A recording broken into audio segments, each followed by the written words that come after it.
Good morning, everyone. Welcome to the Center for Spiritual Living Victoria Online. Lovely to have you with us today. And we're going to start the day right by inviting Reverend Joanna to do an opening treatment for us. Joanna?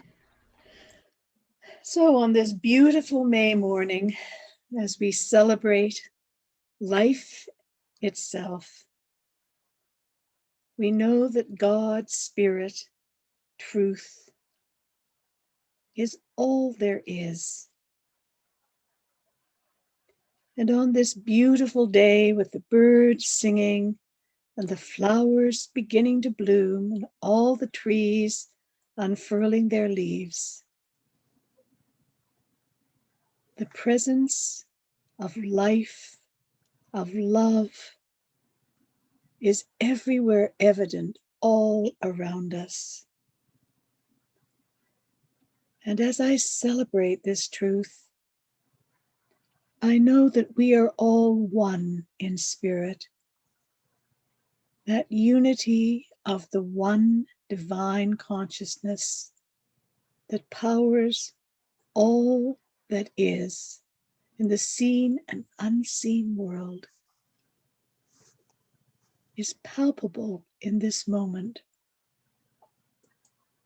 And that infinite power is expressing as me, as you, and as every sentient and insentient object in the universe. That power is everywhere present and every moment. And as I know this truth, I know there is no room for fear or doubt or sadness, no room for any negative thought. How could there be negativity in a world that is powered by the light, the truth, the intelligence of spirit? And that intelligence is expressing at this moment in you and in me. So let us know this truth that we are spiritual beings in human form, and that the infinite creativity, imagination, and joy of spirit is expressing in us here and now. I give thanks for the power of this teaching. I give thanks for the knowledge that God is truly all there is. And I give thanks for this community that joins together on Sundays to celebrate the truth of who we are. Thank you so much, Reverend Joanna. And thank you, everyone, for joining us this morning. It's just so wonderful to see your faces online and to have you here since we can't yet be together in our own space. And I would like to invite our wonderful Darlene Haynes to provide us with her gift of music this morning. Darlene?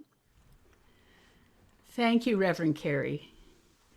So with all of us being muted, you are welcome to join in the singing as I lead you in the song by Karen Drucker called The Face of God.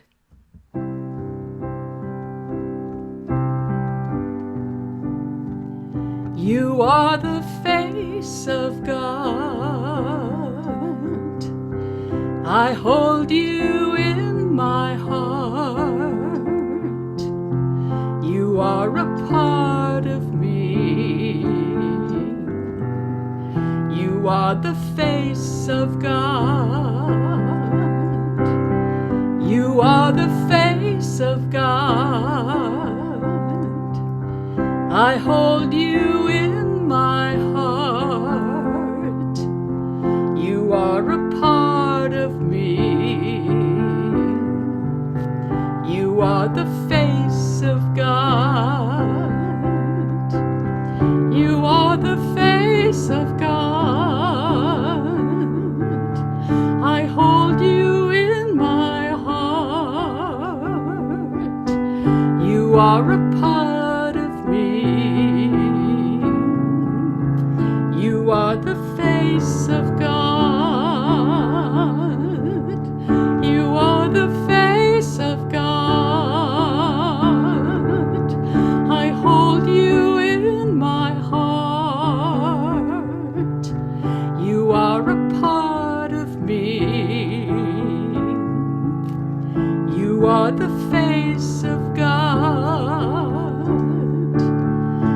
You are the face of God. You are the face of God. Oh, thank you, Darlene. Oh, you're welcome. All you beautiful faces of God. So today I'm starting a new series, and it's called The Power of Awakening. And it's loosely based upon some of the lectures of Wayne Dyer and, of course, the works of Ernest Holmes, and from my own experiences, and goodness knows how many authors that I've read along the way, because these stories just keep popping up along the way. And so today, when I was thinking about what I was going to talk about today, something kept coming to mind, which I've mentioned before, and that was when Ernest Holmes was asked if he believed in life after death. He said no, and I was kind of imagining being there, and imagining if at that moment he just hesitated for a bit, and I would say, "What?" It would be such a shocking thing to hear. And then, of course, he went on and said, "I don't believe in death." And so that's part of what I'm talking about today. It's about that part of us that goes on, because what, of course, he was referencing is that, the life that we are is eternal. It exists forever. It was there before we were born. We were born into physical form, and it is there with us, this life, this spirit that we are. And when we unzip our physical garments and move on to the next plane of existence, it is still there. It's absolutely changeless. And Ernest Holmes says in one of his meditations, "Child of all good, you are born of eternal day, and the sun never sets on the soul." And I love that. The sun never sets on the soul. It is always, always present. It is always there somewhere. It's just that sometimes it's in the invisible. And for a very brief passage of time, it is in physical form with us. And so today, the title of my talk is Transcend Your Form. And what does that really mean? Transcending our form. The thing is that when we come into physical form, we kind of forget that there's anything else.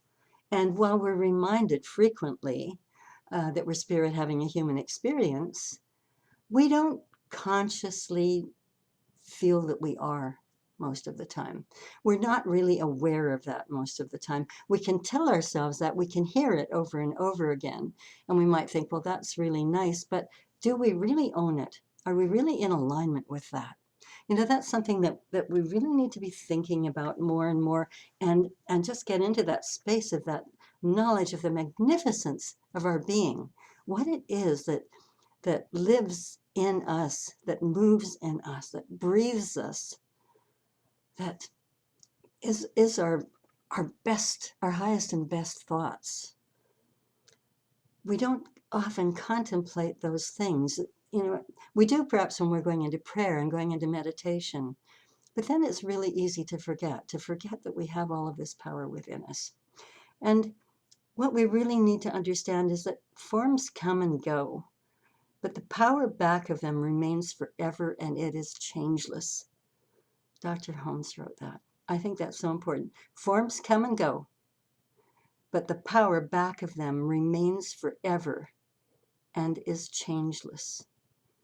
So while it may be difficult to understand that, if we unzip our bodies and go into the invisible, we would certainly know it for sure.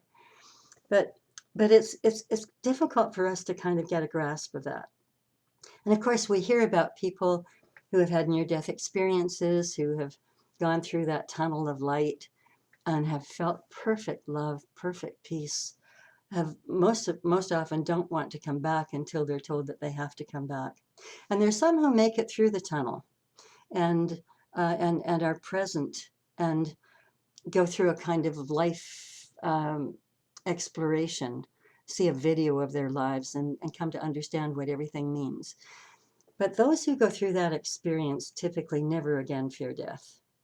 And they tend to live their lives in a different way.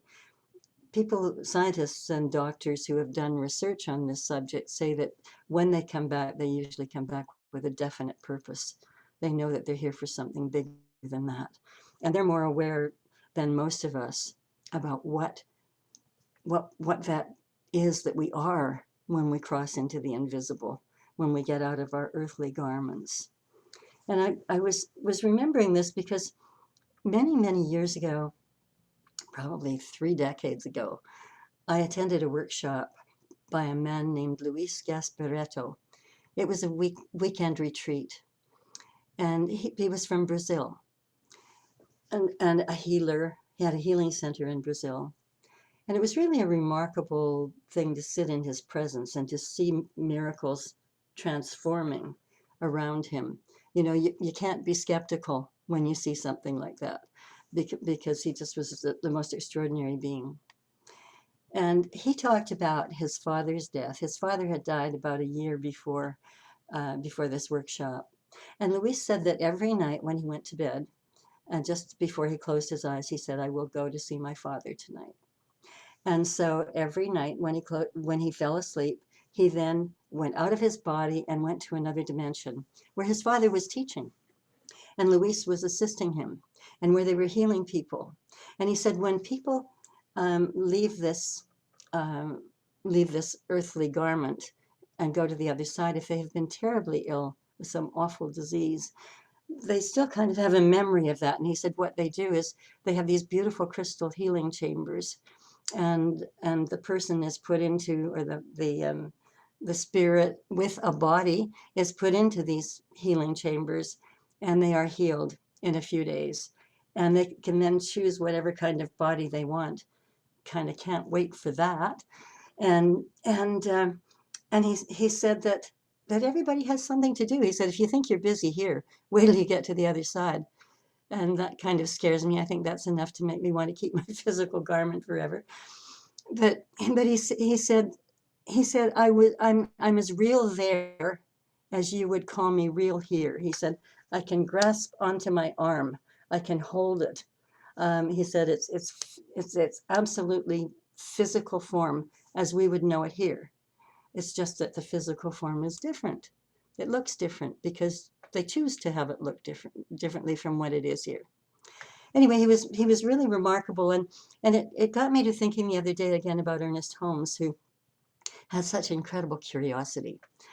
His nickname was Question Mark, because he was always questioning everything. And so he did a lot of things that many of us might not do.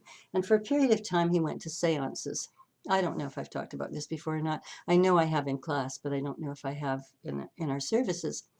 But he went to seances for a while, and he was fascinated by the spirits that materialized during these seances.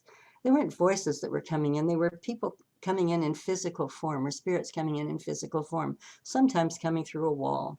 And he said there was one woman in particular that he was fascinated with because she appeared most often, and she always wore a red cloak.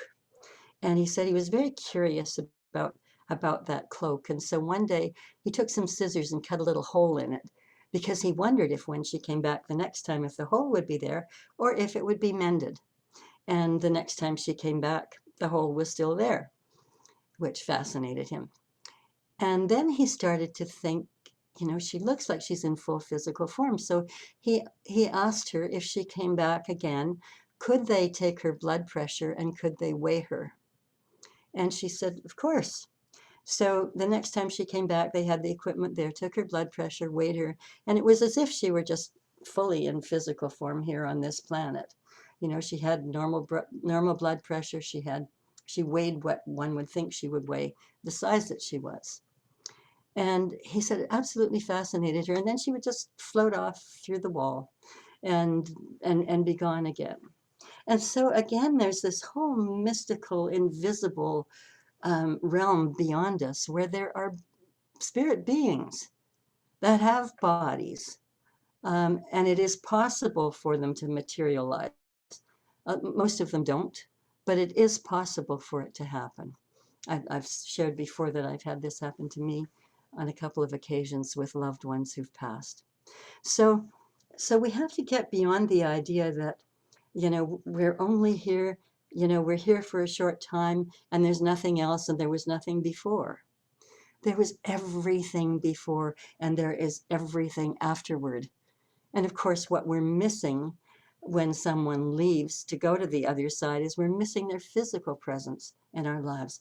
But that doesn't mean we're not going to see them again, because we can transcend this idea that all there is now, and all there is this physical form.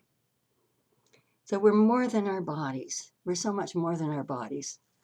And I don't know how many of you know about astral travel, but many, many years ago, when I was first introduced to it, I was in a play. And one of the men who was in the play said that he practiced astral travel. And I had no idea what that was, so I asked him about it. And he said that he could actually will himself out of body. He could still carry on doing everything that he wanted to do, but he could watch himself. And that seemed a little weird to me, but I started to explore. I didn't ever try it myself, but I started to explore it a bit in terms of doing some research. And then I really laughed one day because I saw Wayne Gretzky being interviewed on television. This was many years ago. And he said that he astral projects when he's playing hockey. He said when he's out of body, he can see everybody behind him, everybody all around him. And because of that, he's able to be such an amazing player because he knew everything that was going on the ice. And Brian Pocklington, who was his coach, or was the coach of the Edmonton Oilers at the time, said the same thing. He said that he astral traveled. At which point the Canadian Prime Minister said perhaps he should appoint him Minister of Foreign Affairs because it would be very inexpensive rather than rather than having to pay the airfare for him to go everywhere. Anyway, just a little bit of trivia there. So when we think about this, we're more than the wrapping around us. We're more than a package. Wayne Dyer once said, think about going to the grocery store, and you go to the freezer section and you see a package of broccoli that's in a box. And he said, it's this beautiful photograph. And he said, there are almonds with it, and you just know it's going to be absolutely delicious. So you take it home and you boil some water and you toss the package into the water. He said, that's not what you do. The package, the wrapping, is not the good stuff. The good stuff is inside. And I think that's such a wonderful analogy for, for our lives. We have to remember that, there's this package around us, but the good stuff is within us. The good stuff is what we can't see, what we don't think we can feel necessarily, but it's there. It's that power. It's that magnificence that we are. And if our experience up to the moment is a result of our thoughts, we have to realize that all of our experience at the moment is a result of our thoughts. Now, typically, what we think when we hear that is that, okay, every thought that we've had, anything that's gone wrong with us, is because we thought that way. That's not what I'm talking about.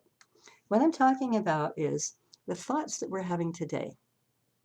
If you look back on past experiences, look back on your childhood, look back at times where you may have felt betrayed by someone, or look back at good times with friends. We're thinking about those things. Those are our thoughts. And we can be happy or unhappy about them, or we can be in conflict about them. And I know we've all had experiences where, let's say I'm talking specifically about a loved one here, where we've shared an experience and we'll each have a different memory of it. And the thing is, it's because that comes from our own perception. I was talking to my daughter Kendall the other day, and she said to me she was remembering so vividly having her birthday celebration, her 12th birthday celebration, in a hotel in Austria. And I said, no, you didn't.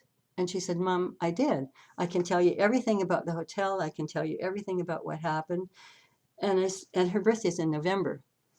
And I said, sweetie, what you have to remember is that we were in Europe. I was researching a book at the time. I said, we were in Europe and we were scheduled to fly to Ottawa to go to the opening of Parliament. but Thanksgiving was going to be that week, and we would have missed Thanksgiving. And we both wanted to be home for Thanksgiving. And Thanksgiving is in October. And so all of a sudden she said, it's the weirdest thing because I remember that. I remember we had to go home for Thanksgiving, and yet I still have this memory of having my birthday in a hotel. I said, well, maybe we had it in another hotel somewhere else. I don't know. But the thing is that we build up in our memory banks, we build up memories of things, and we can be so certain about them, so clear, and yet they're memories. And we can be that clear about unpleasant memories as well. And so the question is, why do we want to drag that stuff around with us? And it's the same thing about the future with, oh, what we want in the future. The thing is, you know, you want to buy a new BMW or you want to test drive a BMW, but you want to test drive the 2025 model. Well, it's 2021.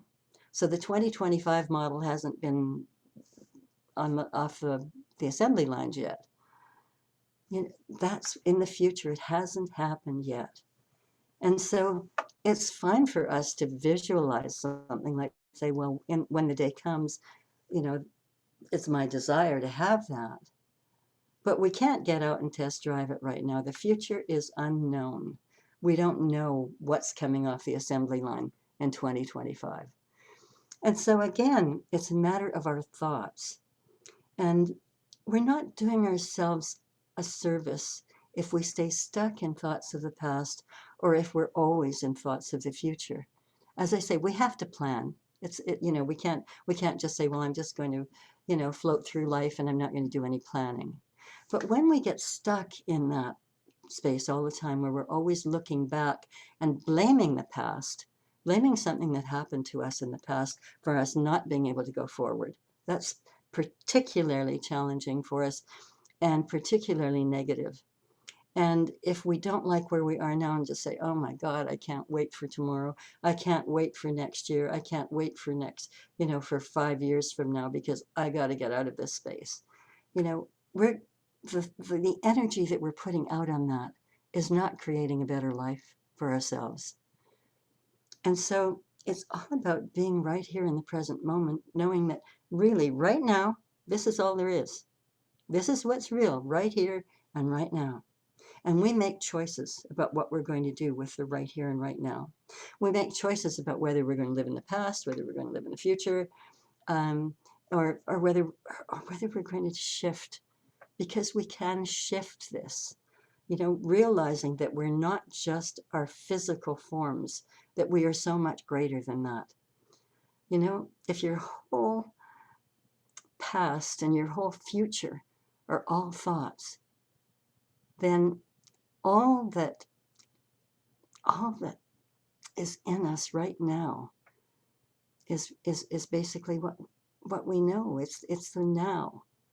Again, if our whole past and your whole future are all thoughts, then all that leaves us right here, right now, is the now.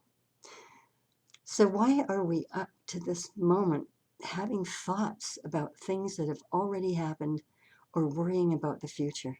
And why are we blaming someone else for our thoughts? Well, if it weren't for that person, my life would be so much better today. If it weren't for that experience, I would be much more successful. If it weren't for the fact that I have to live here instead of in Paris, my life would just be so much happier. We can go into the what ifs and the what ifs, and they basically don't mean anything at all, except they bring about negative feelings within us. They keep us from being happy. And so it's really important for us to just look at that and to say, it's happened. It's over with. I've resolved it. I want to be here. I want to be here right now. I want to be in the present moment. I don't want to drift off somewhere else. I forget the past. I've learned things from it, and I can use that knowledge for my life now.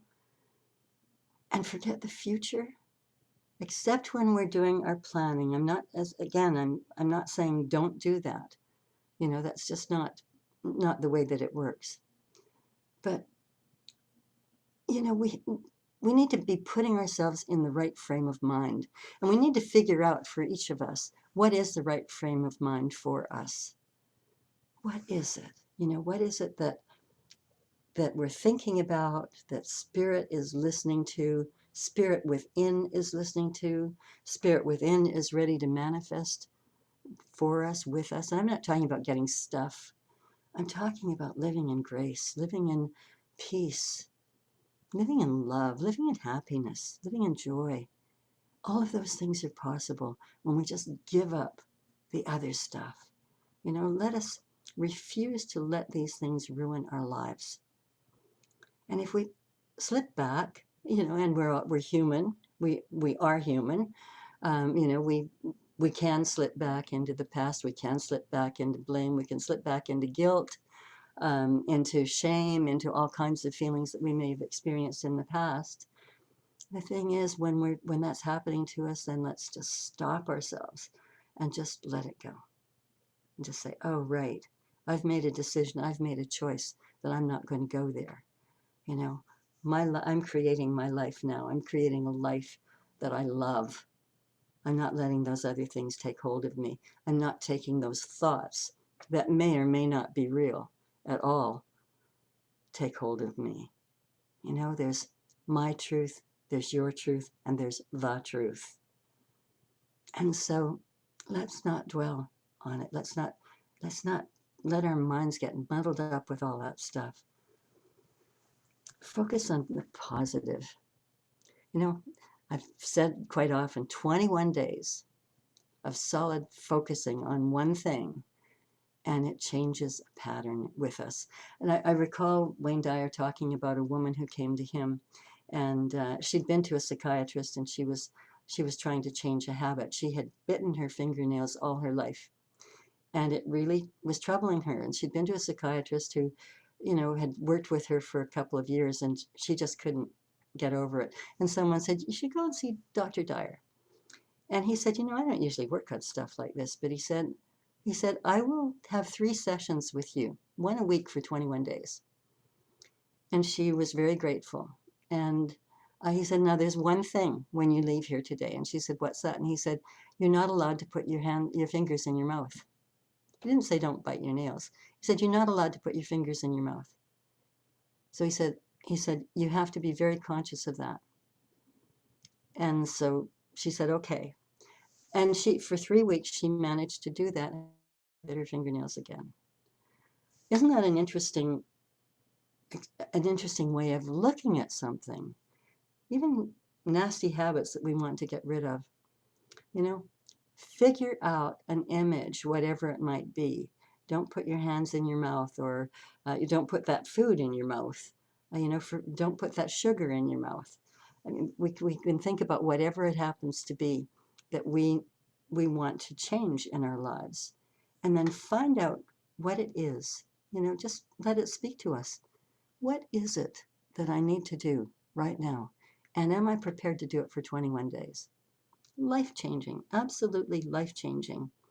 You know, we have to really think about what's real, you know, and what's real is what we think. You know, so we really need to let go of the misery and get the happy on.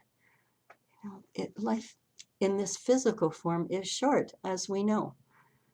Why fuss over the negativity? Let us choose happiness and do the things that make us happy and think about things that make us happy.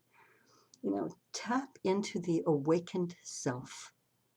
That's what it's really all about. And we'll start to see the perfection that is behind everything when we do that.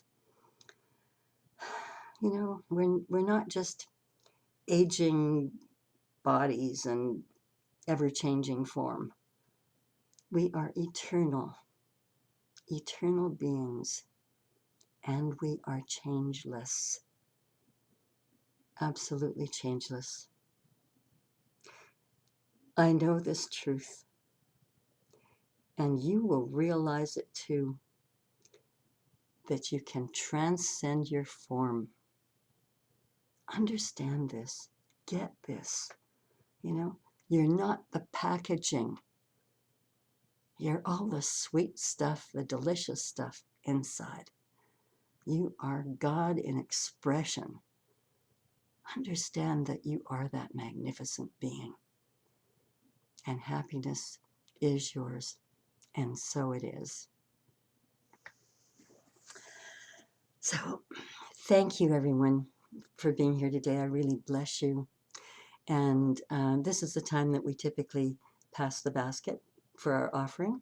And so what I would invite you to do, if you're up to doing that, is to either go to our website, www.cslvictoria.org, and you can make a donation there through PayPal, or send an e-transfer to donate@cslvictoria.org.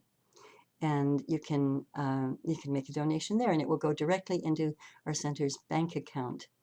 And also, Lillian, our treasurer, has asked me to remind people that when you use a password, would you kindly all use the same password, abundance?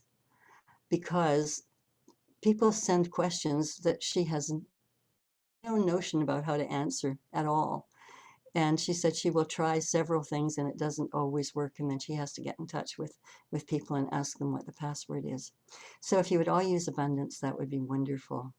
And also, I've been asked to remind you that we've been using Thrifty Smile cards for a number of years, and our center has benefited from those. The rules have all changed with those, and as of, I think it's June 21st.